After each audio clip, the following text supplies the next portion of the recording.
Okay, so in this case here, the graph, notice if we switch the x and the y, right? So now we have from here, the x values would run from -1 to 1, and then -π/2 to π/2.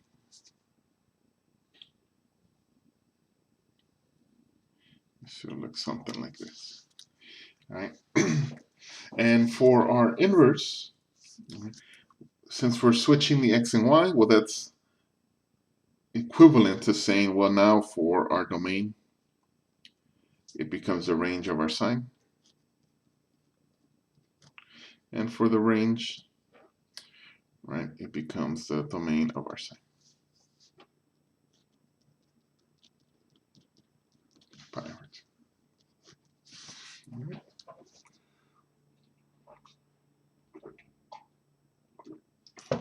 Okay, and this is our inverse sine function. So now let's take a look at the cosine, right? Not just due to the nature of the graphs, we'll see that the restricting of the domain is going to be different for the cosine.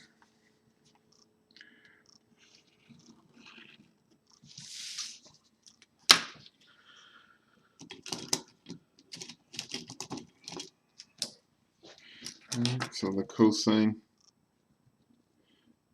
looks something like this.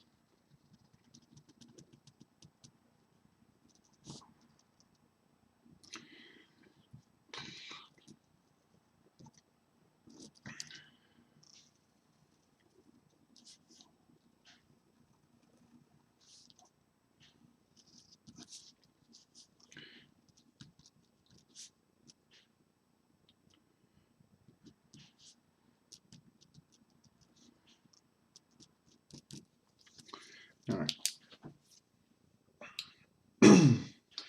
So we have here our cosine function.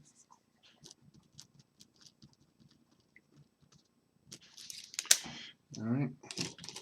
So we have the range similar to the sine is from -1 to 1, right? And we do want our cosine to achieve all of the possible values of the range. Okay.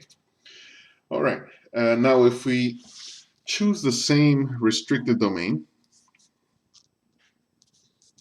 as before, for the sine, we see that, well, that's not going to work out, right? Because we only get the values from 0 to 1. All right. So instead, the domain that we're going to choose is at 0 to pi. Right? And we see in this domain, it achieves all the values, right, which is important, and it is now 1 to 1. Right? It passes the horizontal line test. And of course, it's already a function, so it passes the vertical line test. Right, so the restricted domain would be from 0 to pi. Okay, so that is our restricted domain. So now we can introduce our inverse cosine.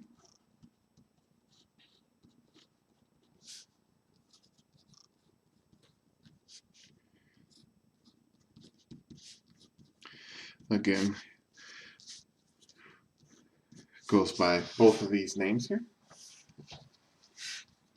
It should be a -1. Okay. All right, and then the graph.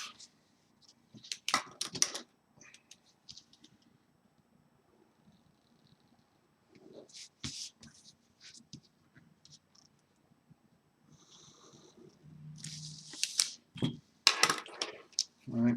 So again, for our, so this is the range, the domain. For our inverse, right, the range is going to be from 0 to pi. And our domain is going to be from -1 to 1. All right. Okay. So the graph 1, and the range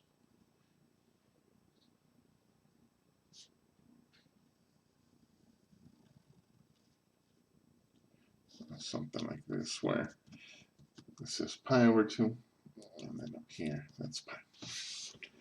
Okay. All right, so that's the graph of the inverse cosine. All right, now let's go over our third function here, the tangent.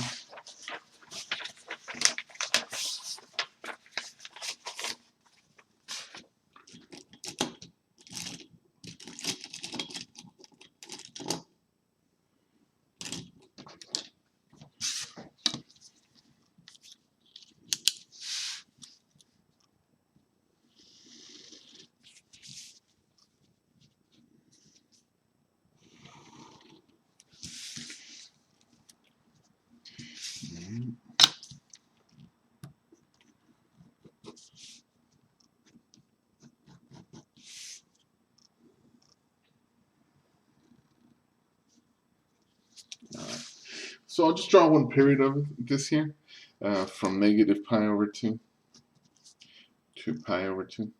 All right, so this is our graph. F of x equals the tangent of x, where the domain is not inclusive, it's undefined at negative pi over 2 and pi over 2. So we have parentheses, and then the range is from negative infinity to positive infinity. Right, it is periodic, right? This kind of keeps repeating, but this nice contained period here has achieves all the values on the range, right? It goes down to negative infinity, all the way up to positive infinity, and it is also one-to-one, right? As it passes the horizontal line test, and of course the vertical line test, since it is a function. All right, so that means that our inverse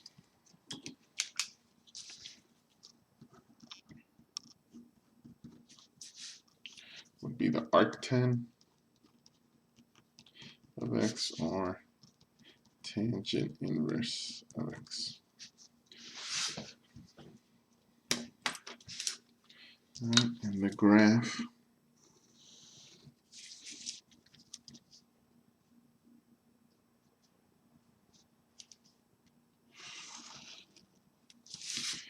of this.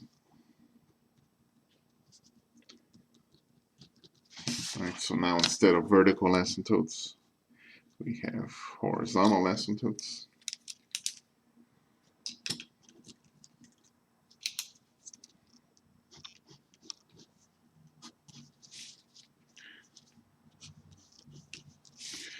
Right.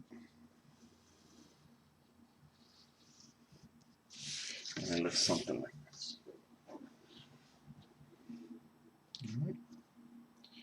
Okay, so these are the graphs and kind of the one last thing here. The domain is from negative infinity to infinity, while the range is from negative pi over 2 to pi over 2.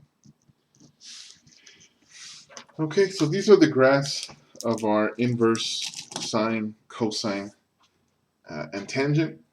All right, next we'll learn how to evaluate inverse trig functions, and also how to deal with the reciprocal functions.